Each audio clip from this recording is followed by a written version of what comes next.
Depressiya, stresslar, aslida ular nima? Nima uchun biz ulardan chiqib keta olmayapmiz?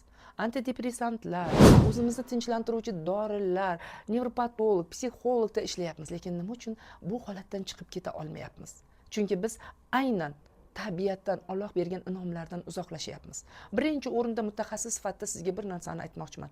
Depressiyadan chiqishingiz uchun sizga tabiat yordam beradi.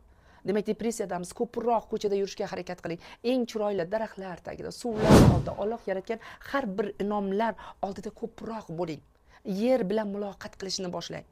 Osmonni ko'rishni istang. Shunda siz depressiyadan sekin-sekin chiqishni boshlaysiz.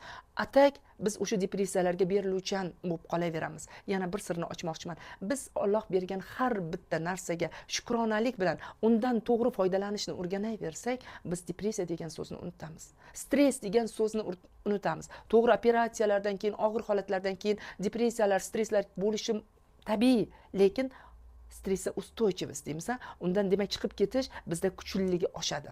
Buning uchun esa albatta siz tabiat bilan bog'laning. Bu uyg'unlikni tanangiz his qila boshlagandan siz depressiya so'zini unutasiz. Bo'lib qolsa ham chiqib ketish yo'lini o'rganasiz.